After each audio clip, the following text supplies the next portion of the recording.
But you will look at them, entirely calm, and you will realize a profound truth. You don't need them anymore. You think it is easy to cut the cord.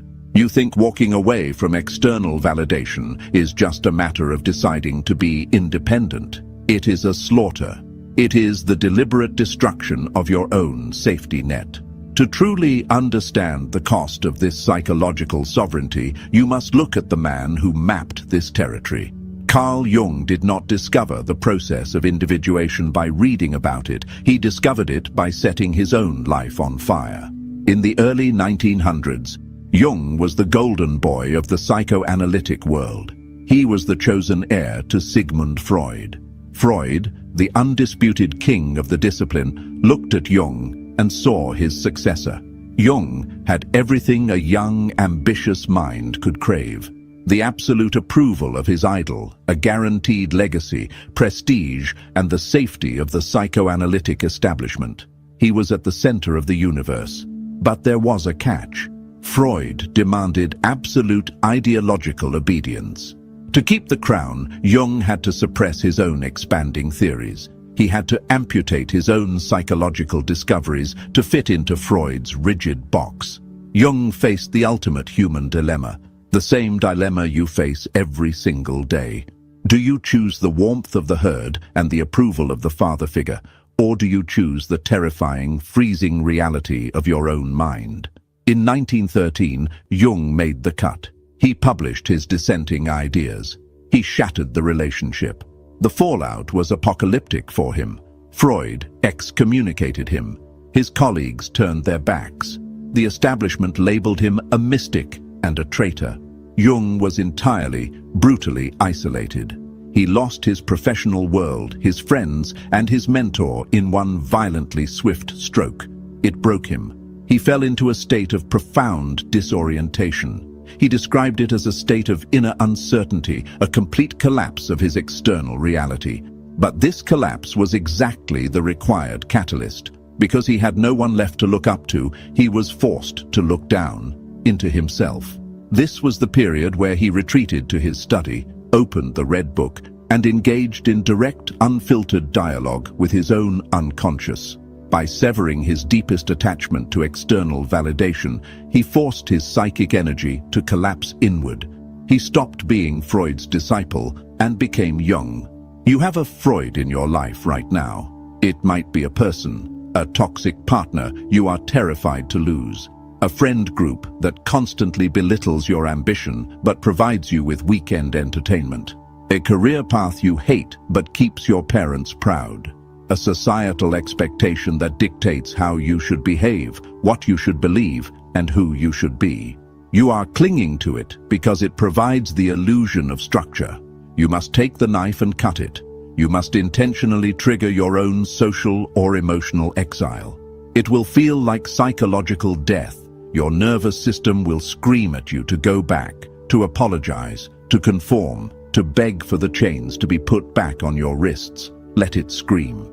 The pain of that severance is the feeling of your psychic energy returning to its rightful owner. When you deliberately destroy the external structures that are feeding your ego starves. And when the ego starves, the true self finally has room to breathe. You stop asking, "What do they want from me?" You begin asking, "What do I demand of myself?" Becoming addicted to yourself is not a metaphor. It is a literal hijacking of your neurochemistry. Right now, your brain is a cheap slot machine. You pull the lever every time you post a photo, send a text, or walk into a room. You are hoping for the flashing lights. A compliment, a like, a look of approval, a message saying, "I miss you." You are day trading your life force for pennies. You are allocating your most valuable asset, your focused, predatory attention, into investments that yield zero permanent return. When you begin the Jungian process of libido retraction, you do not destroy your desire for dopamine. You reroute it. You take the exact same obsessive craving machinery that you used to chase other people and you point it entirely at the optimization of your own existence. You become a psychological insider trader. You hoard your best assets and short the external noise. You realize that every second spent analyzing a stranger's opinion of you is a catastrophic misallocation of your psychic capital. How does this look in real time? You wake up. Instead of immediately checking a screen to see who has perceived you today, you check your own internal metrics.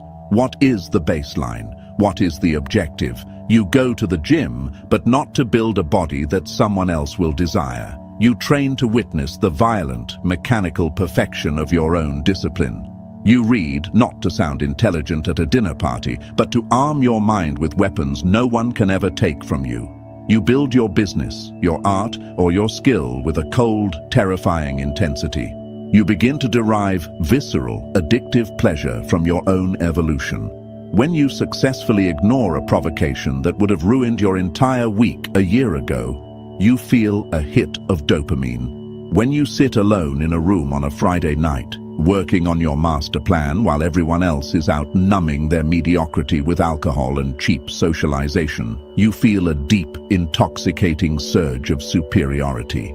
It is a controlled, highly functional narcissism. You fall in love with your own process. You become fascinated by your own resilience. You study your own failures, not with shame, but with the cold calculation of an engineer identifying a structural flaw.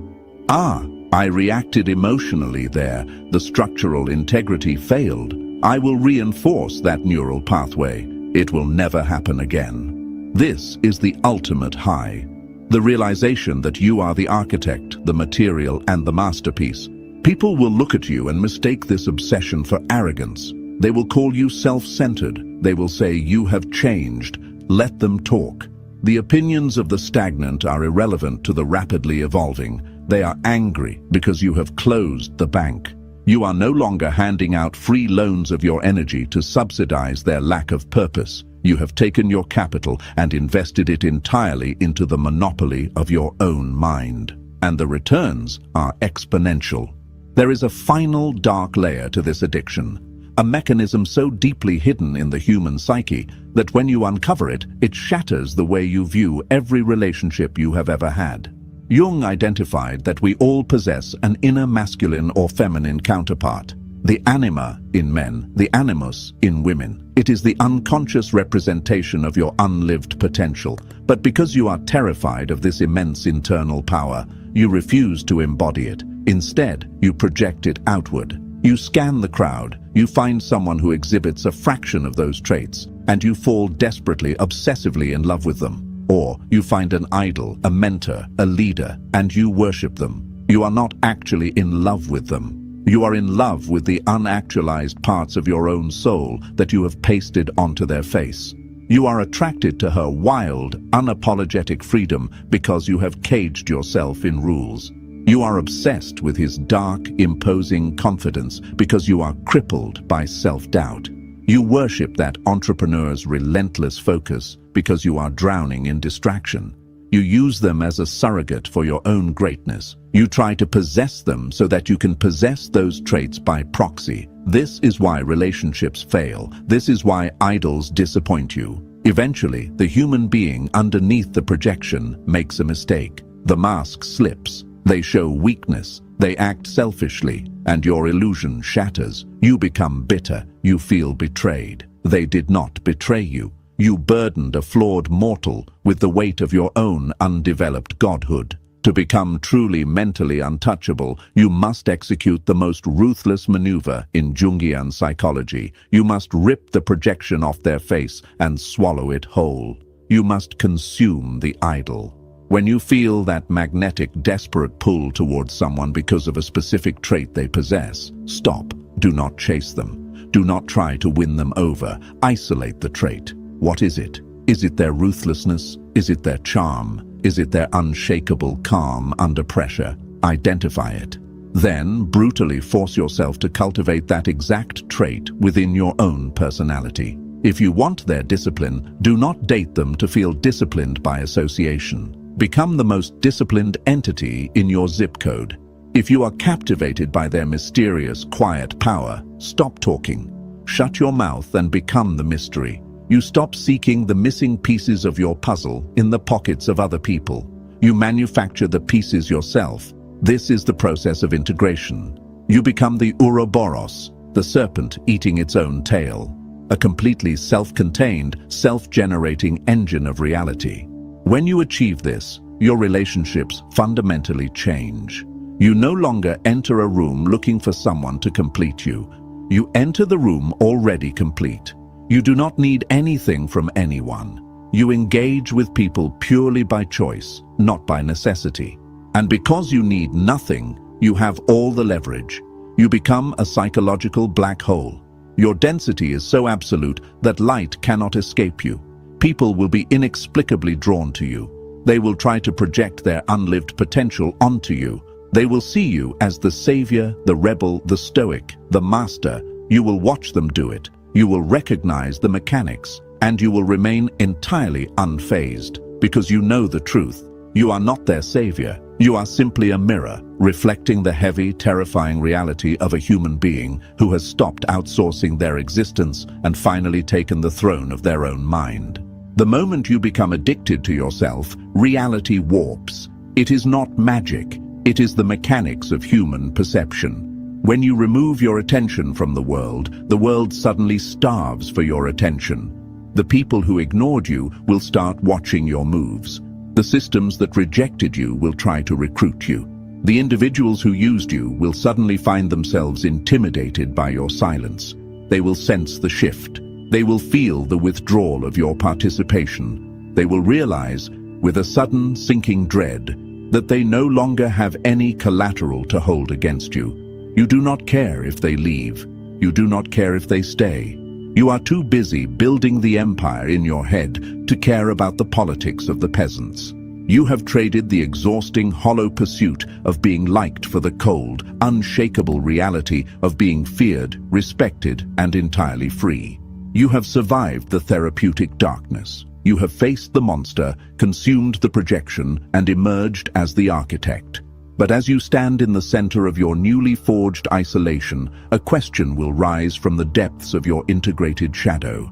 If you are now capable of observing the entire world as a psychological game, if you can read their projections, anticipate their betrayals, and manipulate the gravity of any room, what happens when you realize that the most dangerous opponent you will ever face is the version of yourself you haven't met yet?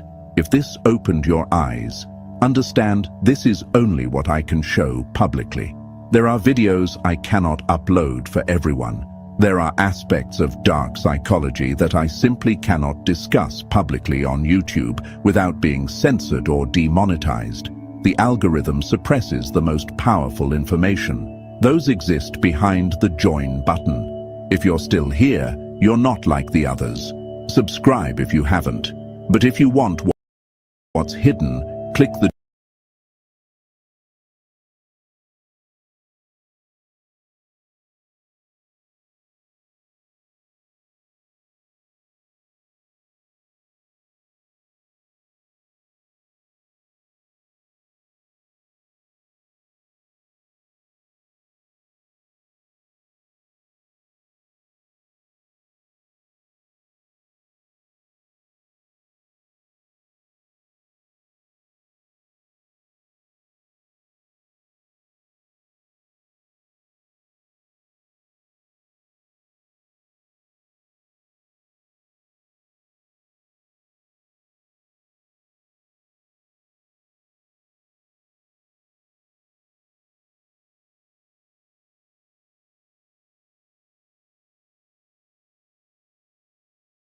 Knowing when not to quit, that's always harder than throwing in the towel.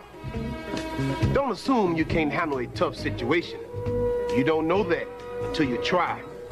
But you can't solve your problems by running away from them. That just makes things worse. Not just for you, but for everybody around you. And that's a tip to you from me, Mr. T.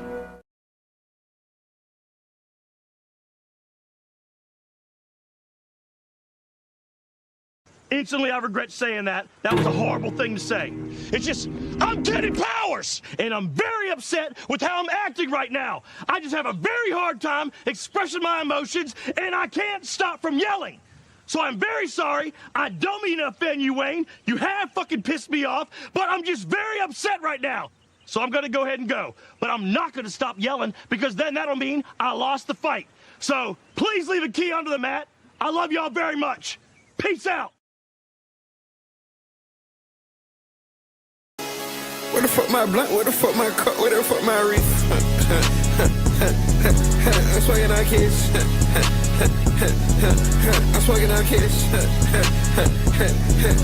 You know I'm a cheaper. You know I'm a cheaper. I'm flying joint for eat. Big can, no need 4-5 long heater. That bitch two-seater. This bitch said she was hungry. This dick what I feed her. I'm on the block, serving entrees. Yeah, 3 5s a reef. Yeah, you know I'm a keeper. I be cheap. All these hoes from eaters. They be eating.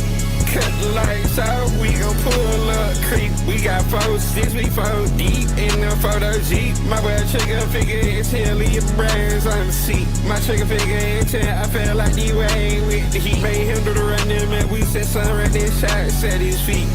I put X, young geek. She put X, yeah, sweet. Cut out the road, dress up, about to pull up to me. Let's play restaurant, let bitch who go die first, you or me. You or me. Let's play restaurant, let bitch who go die first, you or me. You or me. Let's play restaurant, let bitch who go die first, you or me.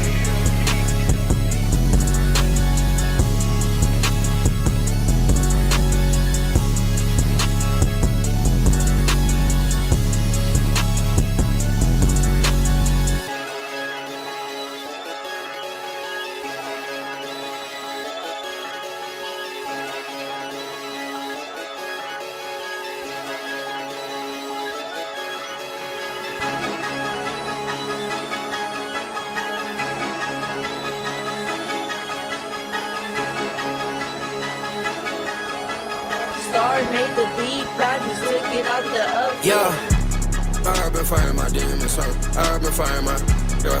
I've been fighting my demons, huh? I've been fighting my I've been fighting my demons, I've been fighting my I've been fighting my demons, I've been fighting my I've been fighting my demons, I've been fighting my I've been fighting my demons, I've been fighting my I've been fighting my demons, yeah.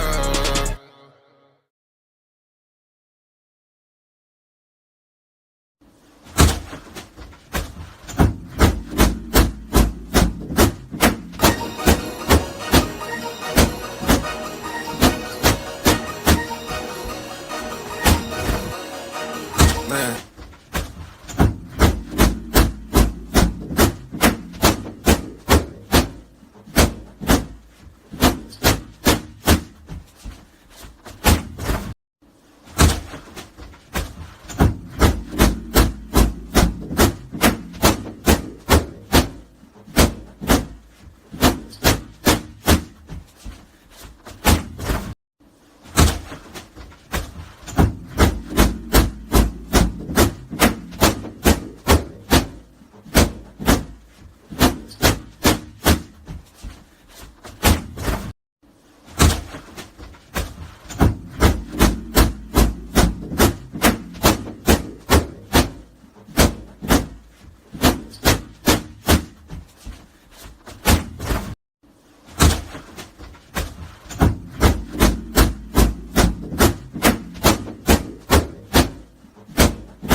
My main goal is to blow up and then act like I don't know nobody.